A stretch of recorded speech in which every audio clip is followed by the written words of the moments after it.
Okay, testing. Sounds like it's working. Well, good. Okay, so we're going to start now. So we've these three presentations are going to be about gender, sexuality, and games.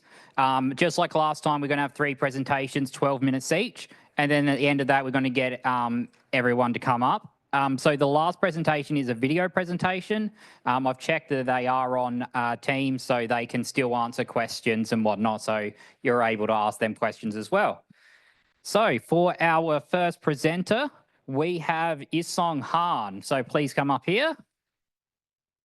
Round of applause. And here you go. Yeah, thank you.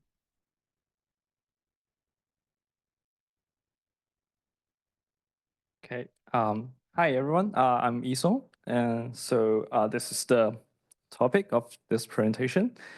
So this is actually a part of my PhD research. And it started in 2022. And there weren't many good examples for avatar customization systems with inclusive designs.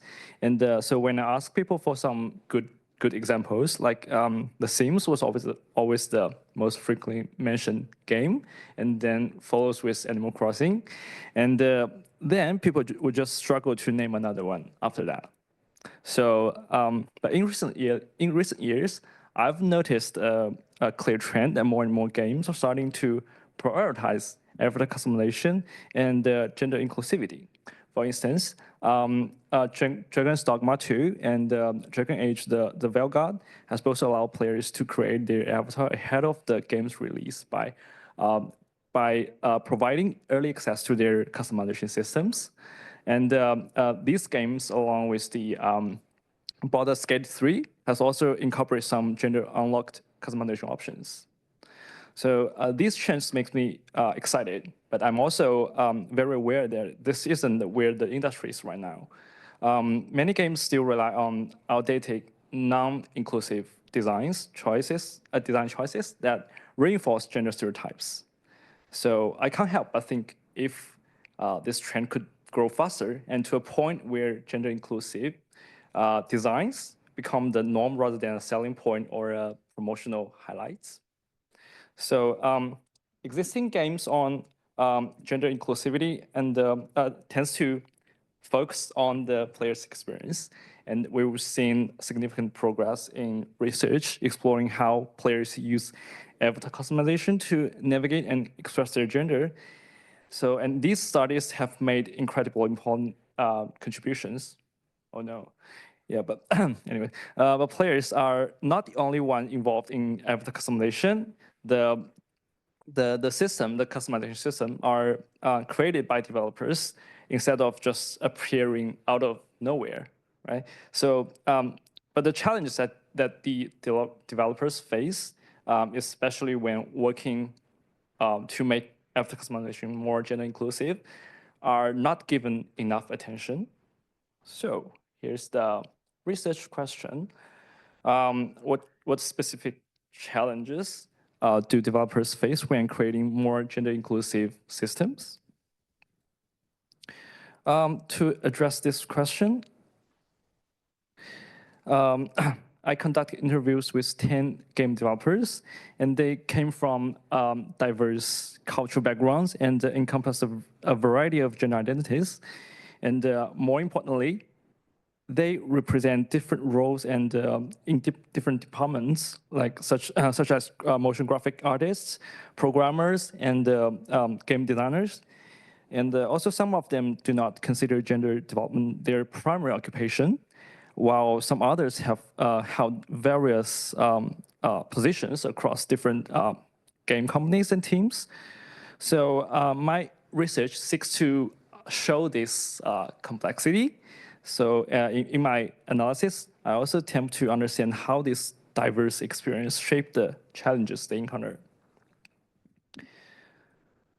Through the semantic analysis, this ongoing research initially identified 4 key factors that developers consider when working towards gender-inclusive design, which are cross-departmental collaboration, team diversity and inclusion, market demands, and the social cultural environment. So the first factor is cross-departmental collaboration. So game development is often highly collaborative, especially in the complex environment of like big companies or big game teams. So so in such environment, like implementing any design decisions or features requires close communication and collaboration between multiple departments. And as D5, a narrative designer in my interviews explained, gender inclusive design often demands tight collaboration across teams, like artists, writers, dialogue system developers, and localization teams. So they all need to be involved, but when this process becomes too complicated, sometimes developers may feel forced to compromise and choose solutions that are simpler but less inclusive. On top of that, designing for more inclusivity often requires creating like new workflow that goes beyond the standard process. So this would add even more complexity. So even if a team like internally agree on the importance of inclusive design, their efforts may fail simply because implementing these ideas is too difficult or costly. And the collaboration also touched on other challenges. For example, D6, who is a programmer in my interviews, and pointed out that making progress on gender inclusivity in a AAA game company requires not just collaboration, but also active support from others. Otherwise, efforts can be easily stalled. And D5 also shared their own experience to illustrate this point. So when working in a well-known AAA, international AAA like game company, they were in a role that was far removed from the avatar customization system team. And even though they believe the customization system in their project could have been far more gender inclusive, they struggled to get their concern heard by the ones who actually have the decision-making power over that part of the game. Yeah. So the next factor is team diversity and inclusion. As a programmer, D6 highlighted how having team members with diverse life experience can bring in unique perspectives, which helps promote the inclusive designs. However, in many teams, gender diverse individuals often do not have enough decision-making power. So D6 emphasized like simply having a diverse team doesn't guarantee more inclusive games. And if no one is actually listening to the diverse voices, then the diversity exists only on paper. In fact, in my interviews, participants frequently stated that while there's been a trend to build a more diverse team, many game companies and projects are still led by men, unfortunately. And D4 works in a Chinese game company as a user researcher, and she shared her own experience, saying that in her company, none of the senior or middle management position were held by LGBTQ individuals.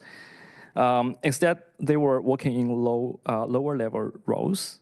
And for them, expressing their ideas and getting those ideas accepted often requires tremendous courage to push back against the leadership and other members. So the third factor is market demands.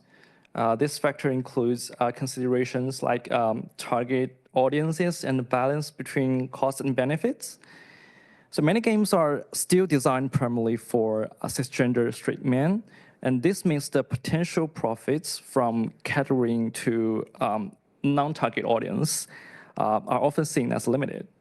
As a result, companies tend to overlook the need of these groups from a marketing perspective.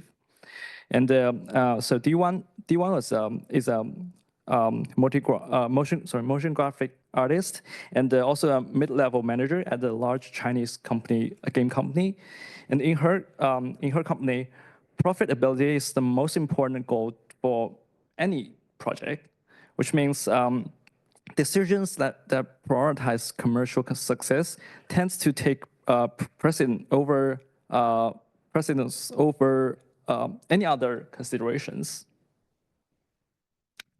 On top of that, inclusive designs in avatar customization can sometimes come with higher costs. For instance, D5 mentioned that having a binary gender option is often the cheapest solution. So D9 added a more specific example. When it comes to the voice acting, sorry, supporting a broader range of gender expressions means hiring more voice actors and increase the workload and overall expenses, and makes the cost controllable. So the last factor is social environment. Participants in my study acknowledge that social acceptance and attitudes towards gender diversity vary wildly across regions, and these differences directly influence how how inclusive designs are implemented or not. So D7 is a non-binary programmer based in Georgia, and they shared their experience that the cultural environment where they live doesn't have a strong understanding of gender diversity. Instead, it tends to think that the gender identity that doesn't align with one's assigned gender at birth is a kind of mental illness. So D7 emphasized that game development itself is a long-term process and requires significant time and resources, and which makes it really difficult for developers to hide their intention during the project. And in such a socially unsupportive environment, developers often face intense pressures, and the isolation makes it incredibly difficult to pursue gender-inclusive designs. However, these pressures aren't uniform across regions. For example, D3, a trans woman narrative designer based in Australia, shared a very different perspective. She explained that Australia's relatively supportive social environment can actually help encourage and facilitate gender inclusive design. And in contrast, D9, a game designer working in China, highlighted a different challenge, which is censorship. He explained that companies in China sometimes tighten their own self-censorship standards to minimize risk and ensure their games pass the official review. And both the censorship and the self-censorship significantly reduce the space for gender-inclusive design in avatar customization systems. So do I have time? Cool. However, despite these challenges, many developers I interviewed remain optimistic. They believe that gender inclusivity in avatar customization is an attainable goal. One practical suggestion that came up repeatedly was to integrate gender inclusive design early in the development process. Doing so significantly reduced costs and the technical difficulties. However, this also requires a strong commitment across the industry, like more awareness of the importance of gender inclusion and more support from gender inclusivity. More support for gender inclusivity, and more opportunities for marginalized voice to be heard. Yeah, that's my presentation. Thank you. Okay, thanks so much for that. Okay, so our next presenter is Evan Woolbright. We'll just swap these over. Okay, ready? Here you go.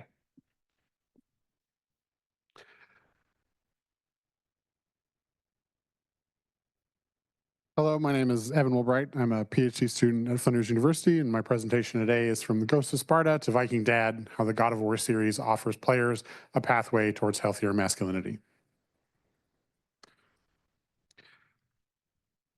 This presentation centers on an aspect of my doctoral work dealing with video games, specifically how Viking masculinity has been represented in the two most recent God of War games, and how this impacts male-identifying players. When I use the term men in this essay, I am primarily referring to the experience of cisgendered heterosexual men, but I recognize that gender identity is highly nuanced and there are many forms of masculinity. My goal here is to speak broadly about male experience with a focus on cishet men and their relationship to Viking media.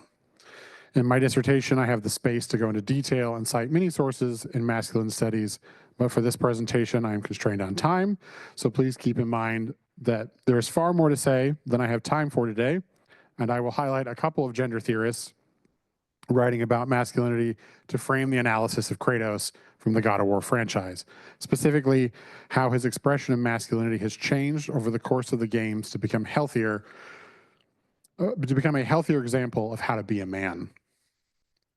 Gender policing of male-identified people is one of the most pernicious aspects of the patriarchy. According to psychologist Michael Kimmel, men feel constantly on edge about how they perform and express their masculinity. And this leads to loneliness, mental health problems, substance abuse, and suicide. Men are culturally conditioned to believe that most expressions of emotion are off limits, and if they wish to retain high status in community, particularly with other men, numerous scholars have approached how this emotional bottling funnels into one socially acceptable male emotion, rage, and how this often translates to violence. In his book, Humiliation, William Ian Miller explains how honor-based societies handle those who fail to live up to their standards, namely through humiliation. Humiliation goes beyond the emotion of shame. Miller writes that humiliation acts as a strong disincentive from social transgression and often leads to more direct forms of punishment, such as physical pain or social exclusion. For cishet men, expressing emotional complexity requires a social transgression, equates to a social transgression worthy of punishment through humiliation.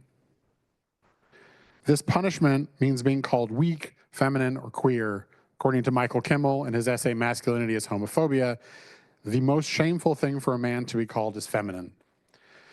Associations of homosexuality are wielded amongst men just for that purpose. Summing up, Kimmel writes, I've argued that homophobia, men's fear of other men, is the animating feature of masculinity, and that reigning definitions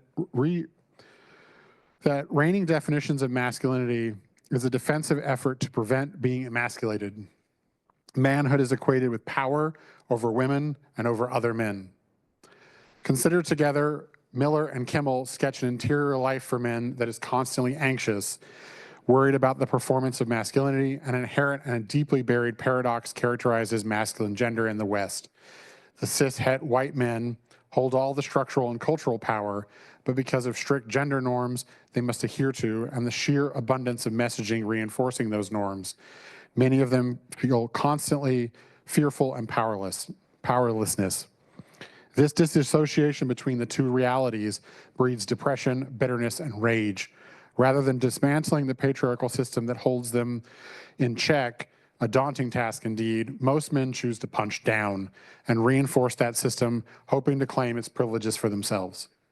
On the surface, Viking media offers paragons of hypermasculinity, shirtless men drinking, fighting, and taking women to bed. For example, Marvel's Fat Thor, which was played for laughs, this shows the burden of male depression and the struggle of generations of men to deal with their breakdown in the sense of self, when they fail to live up to the idea of a heroic masculinity. But games like God of War may be offering something more meaningful, a more meaningful alternative.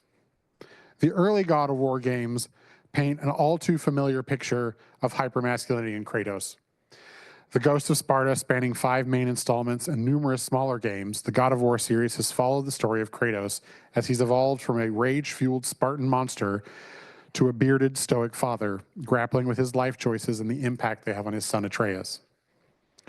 First appearing in 2005 on the PlayStation 2, Kratos has grown up alongside millennial audiences and has matured into an adult and parenthood as they have. In the earlier games, Kratos was simply an avatar of pure violence. He ripped enemies apart, coldly pushed away his daughter, and upended the world in his revenge quest against the Greek pantheon. With the two most recent games, however, he has managed to challenge his earlier self, affording the audiences opportunity to reflect on their own expressions of masculinity, the opportunity to reflect whether in or outside of the game. As the series is and was still a system seller for PlayStation, this makes the transformation of Kratos in God of War 2018 and 2022 games even more so noteworthy. The main impetus towards change in Kratos in his new approach to fatherhood is the absence of a mother. He is called to shoulder all of the parenting burden rather than to shrieking from this as woman's work, which is something that would seem to have which is what seems to have happened with his family in Greece. In the 2018 game, Kratos starts off parenting using the traditional male model. He shares none of his thoughts or feelings with his son Atreus, famously simply referring to him as boy. He only speaks to give commands or to criticize Atreus' behavior. But he never connects with him in a meaningful way. Shame for his past has led Kratos to hide from Atreus the fact that they are both gods. But Atreus has become physically ill as his growing body and mind are at war with each other. We might interpret this as a representation of consequences of his broken identity, of not truly knowing oneself. It's important that Kratos isn't an RPG character. There are no choices for the player to make with Kratos, no lines of dialogue to pick, no romance choices to make. The story of Kratos is fixed, and the player simply watches from over the shoulder. For example, in the 2018 game, there's a moment when Atreus sits with his back turned to Kratos, and Kratos starts to reach out to his son. The player cannot control him in this moment, and when he fails to actually put his hand on Atreus' shoulder, as he clearly wants to, the player is left with feelings of frustration and regret. Compared to pushing away Kratos' daughter in the earlier games, which involved a quick time event, the player has no choice but to successfully complete the gameplay challenge in order to continue past that point, mirroring the powerlessness men feel when they know they need to express their true feelings, but have been socially conditioned to fear the consequences they simply cannot do so. By removing the player's agency from this moment, for moments like this, the player is forced to passively watch and reflect on what this means to them.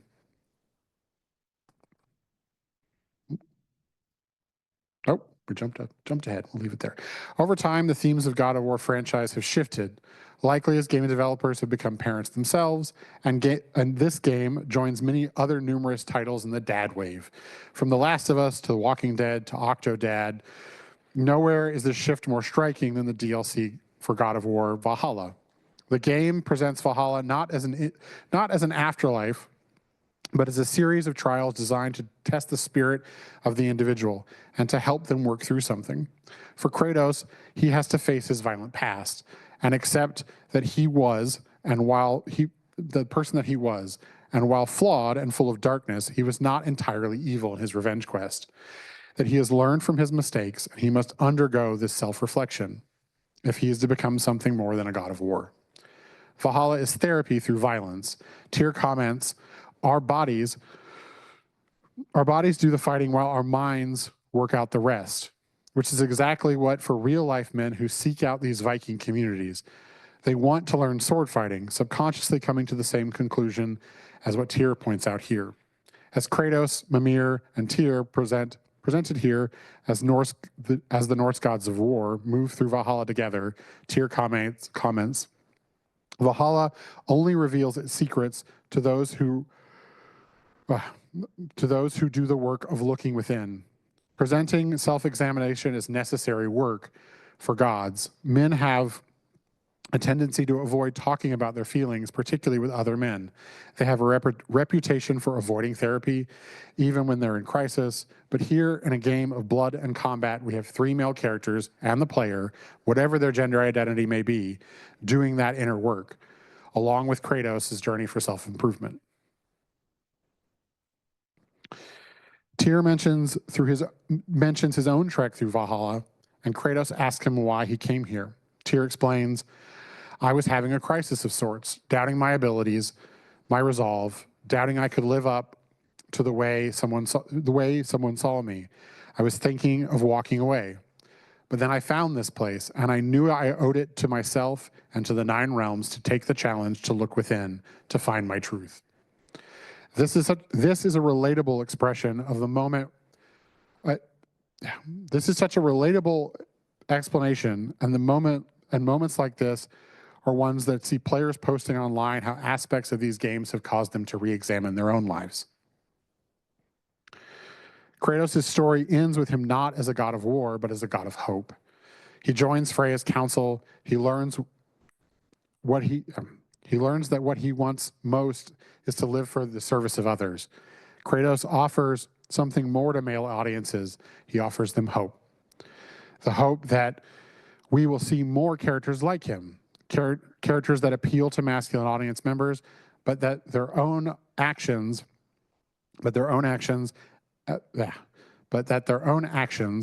that are open in their communication, that fail, don't lash out at others, but instead take responsibility for their failures, learn and work with others to grow and to be better.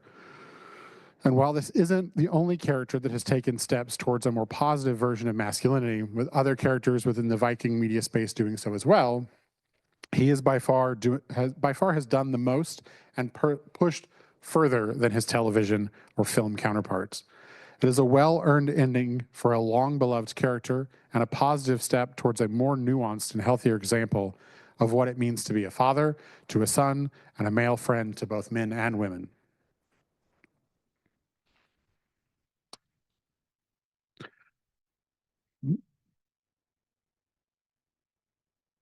Oh, we jumped ahead. So things out of order. My pages got messed up. Sorry.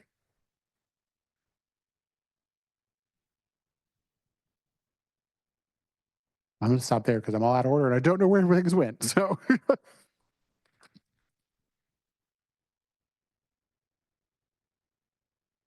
Oh, good. That's nice. We're back on track with time then. That's really good. Okay, so our next presentation is a video presentation. As I said before, there was someone online watching this, so we can still ask them questions, but they won't be up here speaking. There is one part about halfway through the videos where they talk about respondents' answers, and it's quite easy to see. But when we get to that place, please, there's no pictures or recordings or anything like that, no screenshots if you're online of those answers. Okay, just bring this up. Yeah, I think we're ready. Oh yeah, we're muted. Here we go. Okay. Hi everybody, my name is Leandro. I use he, him pronouns. And before I start my presentation, I want to acknowledge that this work has been carried out in the lands of the DiGRA people. I want to express my respect to the continuous care for land, waterways, and air that the community has carried out through since time immemorial. I also want to pay my respects to the continuity of care for community. And part of that care is reflected and has influenced my work. And I also want to pay my respects to the Kaurna people, who are the traditional custodians of the land on which you are all meeting today. And I also want to pay my respects to elders past and present, and extend that respect to Indigenous people in the digital room and in the room where you are right now. My presentation is part of my PhD project, which in itself is part of the ARC Future Fellowship project directed by Rory trans non-binary professor Sandy O'Sullivan. The project is titled Saving Lives, Mapping the Influence of Indigenous LGBTIQ+ Creative Artists. And I am particularly dealing with queer, Aboriginal, and Torres Strait Islander gamers. So the title of my presentation is to log on and always have queer Indigenous interactions, problems of representation for queer, Aboriginal, and or Torres Strait Islander gamers. So for those of you who were part of the DiGRA conference last year, you may find some of the elements in this slide familiar, but this is basically how I understand games to be influenced by, and games being part of the modern colonial system of gender as thought by Lugones, and the colonial project of gender as thought by Professor O'Sullivan. And the idea that both the system and the project are continuously attempting to impose binaries, mainly of gender, and at the same time that gender is understood as a racist, hierarchical, and dehumanizing element of control, which is basically how the coloniality of gender works. In itself, this system and this project continue the destruction of kinship ties through the effects of the coloniality of being, and determining what knowledge is valid and what production spaces and structures for that knowledge are also valid, which is basically the coloniality of knowledge. And all of this is done through displacement, destruction, annihilation, and assimilation, and particularly where the video games come in, through symbolic annihilation and then repetition of the colonialist imaginary. So this is the background under which I come to games, which is present in many of the survey respondents' answers, which is basically my methodological approach to this and the engagement with community that this project has at its core. So as today I'm only going to be dealing with representational issues and a little bit of character selection, which is attached to the idea of representation.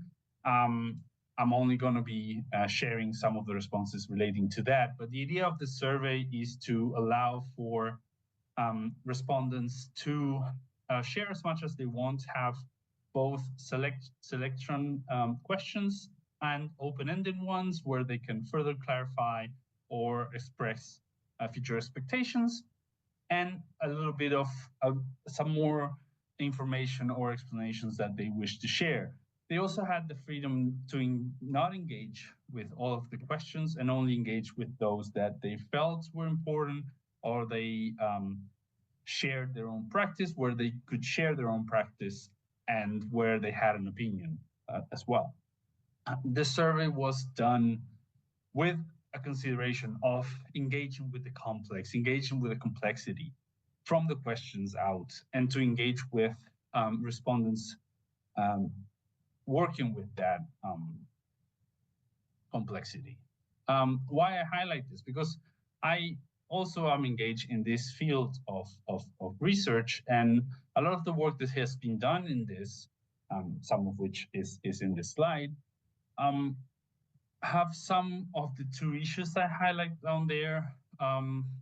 They either project the workings of the coloniality of knowledge, where there's a universalizing practice, there's no appeal, there's no reaction, or there's no highlighting the contextual elements of the analysis, and expand that as something that can happen in any context, which then negates local and regional knowledges and practices.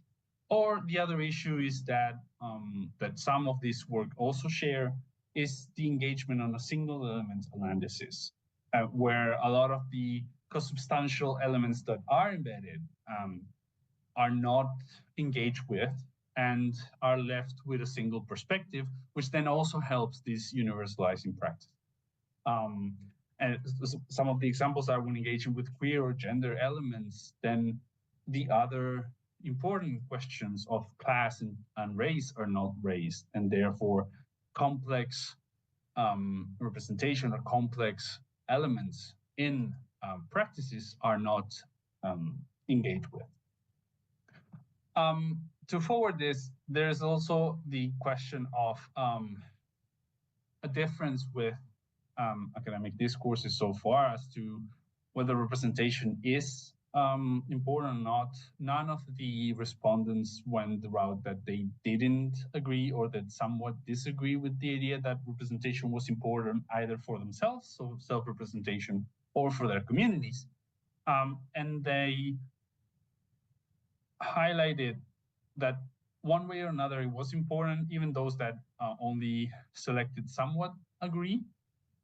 The issues were of mostly, some of those issues I'm going to be sharing, but most of those issues were also with current practices in when it comes to representation.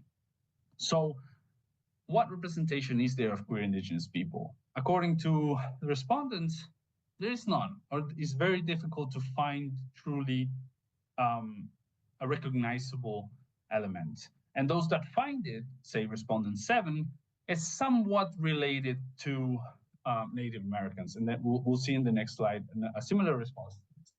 And the one response I want to highlight in this case is respondent 13, who shared that while there is non-existent in their D&D groups where there are Indigenous people, they find a way to include that representation, to make that representation felt. Otherwise, there is none.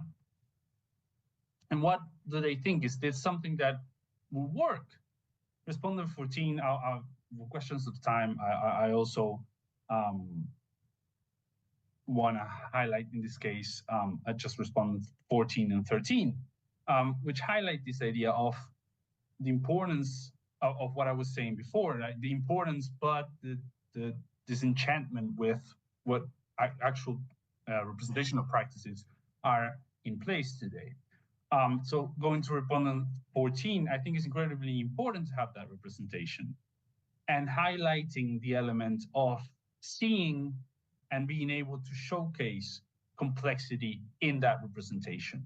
It's not just any representation, it's a complex representation. And respondent 13 continues this idea, it's important to have that representation. But as it currently is, it's either only Native Americans from Turtle Island, and when there is that kind of representation, it's stereotypical at best. So there is a belief of the importance of complex representation while non-existing currently. And again, respondent 13 has the other opinion. Right? It's important for themselves, but it's a business, and the current practices are not giving a good impression of what that representation is. It's making money off gay folk, as they say. And respondent 1 goes a little bit more into why this might be the case of this kind of representation, highlighting the lack of queer Indigenous folks in the workforce or in leadership positions. So the development side, the issue on the development side as well. So what happens when, with these representations, then my work goes into engaging with resistances. So that happens when queer Indigenous, queer Aboriginal, and or Torres Strait Islander gamers still engage, because most of all of the respondents still play games while understanding that the representation is lacking at best. And this is the other element, is in the practices that these elements are highlighted.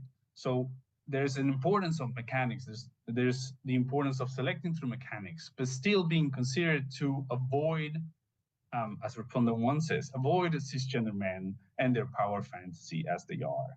Or respondent 3, and this is an element that we can discuss further, and I will discuss somewhere else, particularly in my thesis. Respondent 3 appeal by this faction that where they share elements of their own cultural teachings and practices.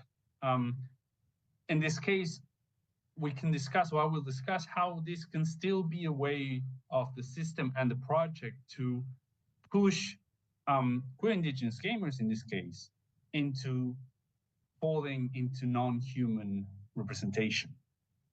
And I want to end this examples with the a part of what is in the title of this presentation, of Respondent 7, of the importance that this still has, as it will be incredible to be able to log on and always have queer Indigenous interactions available, even in the middle of the night. So considering that I'm probably a little bit short on time, or way over time, for which I'm sorry, our final words are, there is a need for the researcher as well, from us, to engage with current practice that highlight complex practices, right?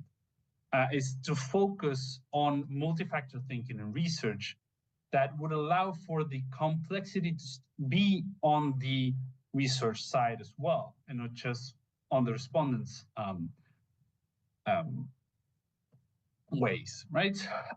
As you could see, there was certain discomfort and discontent with current and possible future practices, even when a lot of the respondents acknowledge that they engage in video games as a way of disengagement from current issues, from their everyday life, and even a relaxing practice, while still understanding all these complex issues. And from here on is the development approach with communication with community, something that I also mentioned last year, would allow for this complex and the cultural representation to take place. Thank you very much for your time. This is the bibliography. Thank you.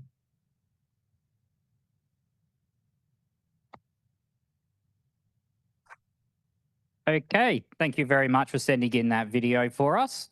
Okay, so now we're going to have our Q&A session. So can I please grab the other presenters to come up here, the ones that did it on live, Yisong and Evan, and I'll hopefully move this to Q&A. Okay, I'll just... Testing. Yep, they both work. There you go. And hopefully Leandro is still on the Zoom, so he should be able to answer questions as well. Okay, so does anybody have a question over here?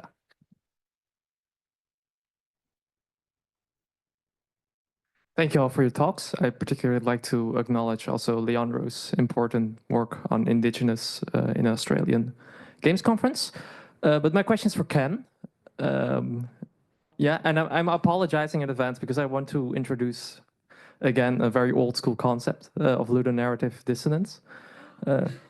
Sorry, I'm going, yeah. So Ken, do you feel like there might be, ludonarrative dissonance as in the mode of playing being paradoxical to the narrative could apply also to this particular analysis of God of War, the recent God of War games? Sorry, you confused me. My name is Evan. Why did I say Ken? Why did I say Ken?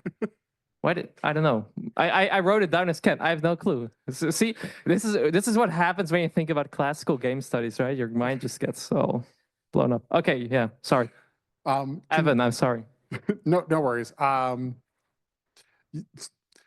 you quickly hit me with the question again, because the name threw me, so I wasn't sure who you were talking to. Yeah, sorry, yeah, Evan. Yeah, okay, Evan. Sorry. Awkward. Evan. So I was already apologetic. Lucas was introducing ludonarrative dissonance. Do you feel like this classical game studies term could be applied to, potentially a paradoxical content in the recent God of War games? Because like the mode of gameplay is still very similar to these old games, whereas the narrative has embraced these more, vulnerable themes. I would say so. I mean, when you're talking about masculinity and sort of what draws men in, it inherently... So for my project as a whole, I'm looking at the Viking subculture and how and why men interact and find emotional growth within these in-person communities. And they're drawn in primarily because they want to engage in the physical act of swordplay, which is inherently is a contact violent action. But through that, then they find access to things and enjoyment and things like sewing and fiber arts and painting and poetry and things that are sort of classically more coded as feminine, and they find the availability and capability of broader emotional expression. And so games like God of War, which is objectively an incredibly violent game, sort of sidles up at the male audience sideways by saying, hey, you liked these God of War games where you get to do all of this hyper violence, but we're going to subtextually slide in all of these things to sort of help you, examine your masculinity now and open up these questions that people don't, there's looking at the people reacting to it online, the amount of YouTube videos where this made me re-examine my entire life or made me think about what it means to be a man, and Reddit threads where people are discussing this. And they're like, I played this game and this moment made me think completely differently about my life choices. So it's definitely one of those things where I think there is an intentionality where the developers are saying, okay, we're going to lean on this paradox. We're going to push people to think about things that they would otherwise not think about. Thank you. Any other questions over here? Thanks all. This is for, I guess for Kevin. No, for the first and the third one. Excuse me. I guess there's something interesting in both these projects. They're both really interesting. But I guess it's kind of like correct me if I'm wrong, like almost like kind of like a normative desire in both these PhD projects to like kind of inform how developers then kind of think about representation and what kind of representations they're implementing in games. And again, correct me if that's not your project at all for both these projects. But I guess I'm really curious, like, I don't know, I'm picturing a hypothetical in my head where you like go to GDC, you talk to a AAA dev and you're like, hey, here's why you should include XYZ identities in your like, or add a fully customizable character thing to your game. And they'd be like, yeah, that's cool, but like that would cost more money and we wouldn't sell any more copies, or we wouldn't sell enough copies to be worth it. So yeah, we know representation matters, but we're making a product to sell. So cheers, thanks. So I guess it's kind of this like broader, it's an interesting thing for a lot of game studies papers of like wanting to influence development. So I guess I'm just really curious to hear from both of you how you see your research, I don't know, how it's speaking back to development and how you can kind of see developers maybe picking up your research or how they might be able to integrate it, or whether that's just actually not what you're interested in at all and I've misunderstood and this is mostly just more about critically assessing how this works for players. Sorry, that's incredibly broad. It was more coherent in my head, but thanks. Yeah, anybody got a response to that? Same to you guys. I feel like it's a very complicated question, and I was totally lost in the middle. Sorry. Sorry. Oh yeah. So I definitely feel like I feel like my research would be a kind of bridge. I kind of link the academic like research to the industry, and like I feel like there's less voice from developers being heard by the scholars, but I feel like also the developers themselves are kind of lack of communication, especially consider they have different roles, they have different they were in different departments. So I feel like my research could be a research not only like external, like for scholars and developers, but also for the internal communication between people from different roles. Yep, was that a good answer? Yep, cool. Any other questions? Oh, Leandro, do you have a answer to that either? Yeah. Can you hear me well? Yep, we can hear you. Awesome. I think that the answer is yes and no. So hopefully, yeah, it gets picked up by developers, and developers is a big, right? This is nothing new. Never Alone has already done it, and they're doing it again. And the tribe that was involved in the development of Never Alone now owns part of that development company as well. So the relationships are already there, and I think it goes deeper than just a question of, well, it's just to make money. There's cultural aspects as well and social aspects of reproducing culture involved in that, and there's interest in that as well. It goes well beyond just selling games. But I also think that more on a personal note, where I wanted my research to go is to you and to the rest of the audience, because if we're talking, well, there's no demand, capitalist terms of there's no demand for this. Well, let's create the demand. Let's start thinking about more complex aspects from our part and from the players, buyers, whatever you want to call it, gamers, part. Then let's create that demand. Let's just ask, well, yeah, it's all fun, but not enough. There's this little much missing. There's this little part, and then we can start the discussion on another level. Because if not, we're always going to be falling back into, oh, well, it doesn't make enough money. And then that's the end of the discussion every time as well. But that's more of a personal opinion. Hope Yeah, I think that answered. makes perfect sense. Yeah, sounds good. And you got a question over here? Hi, great panel. This is Marlianne again. So this one's for Leandro as well. I really love that the work reminds me a lot of Adrian Shaw's monograph. I was wondering if you wanted to just speak a little bit more about, because I guess to summarize, Adrian Shaw was really surprised by asking queer players about, do they care about representation? A lot of them kind of were really ambivalent. That was a really surprising finding. And obviously your respondents aren't just having that broad ambivalence. I was just wondering if you could talk to that and maybe if you had more thoughts around it. Yeah, of course. I approached, like I said, I think in the winter school last year, that was my approach, right? I was going to go in with any approach of going, this is probably important for people. But after reading Shaw's work, it was like, okay, maybe wait and see. But honestly, the response were, I had no respondents going, no, I don't care. It's not relevant for me or my community. I really don't care. Everybody at one point or another thought that it was important for their self-representation of the community to be present and showcase that complexity that I mentioned. And the issues when the divergence of very much agree or somewhat agree was more with current practices and what kind of expectations they would have about what that representation really means. So that's the issue with it, not that it's important or not. And after seeing the full responses with how they play and how they engage with games, aspects of community are very big. So therefore, representation, what is something that would be important, but not just any representation. That's why I brought up the Native Americans kind of thing, because it's all nice to have Indigenous representation in a global sense. But what about local and regional cultural aspects that can be represented? And that's the other part of I think the important thing to take away from what I've seen from the respondents. Any Indigenous or queer Indigenous representation is not really absolutely perfect.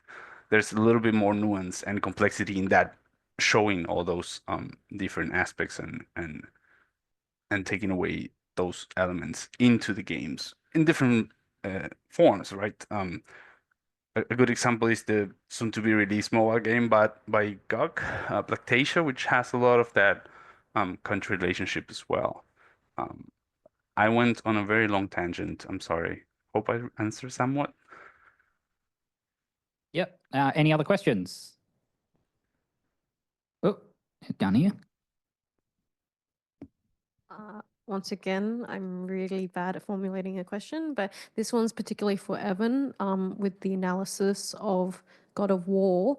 How do you think that you could, because of course this is a paper that you were writing, do you think there is a way to make it more accessible to the public for men to actually start reconsidering how they play games, or masculine identifying people to actually start reconsidering how these games can help them identify with masculinity? Thank you.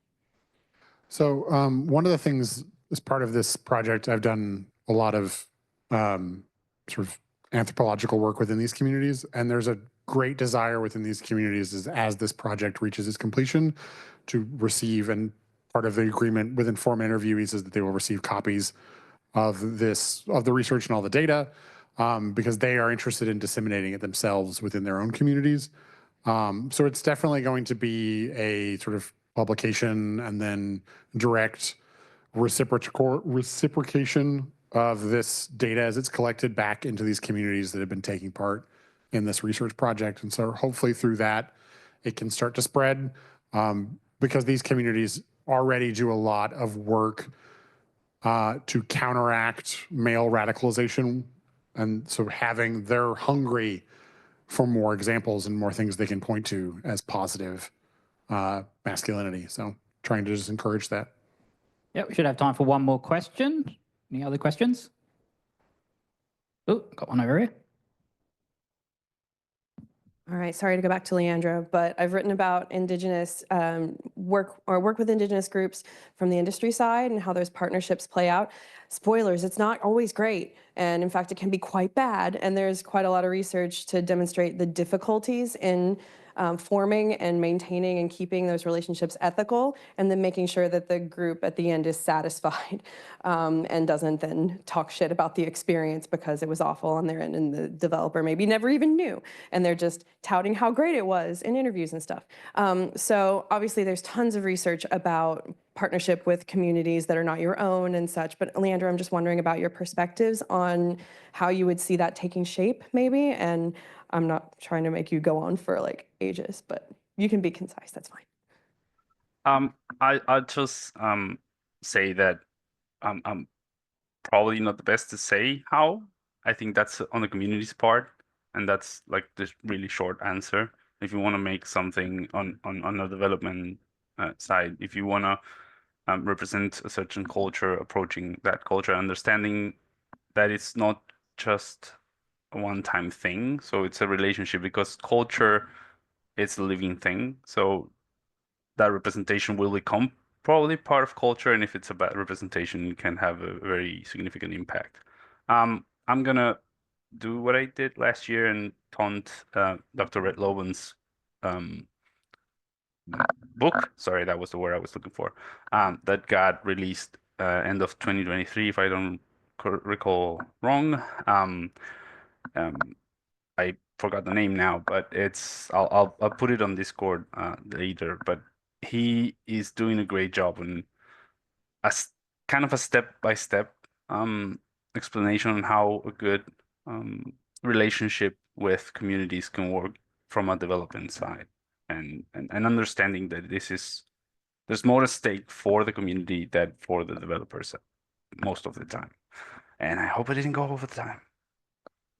Yeah, all good. So that's it for the questions. So big round of applause for our presenters today.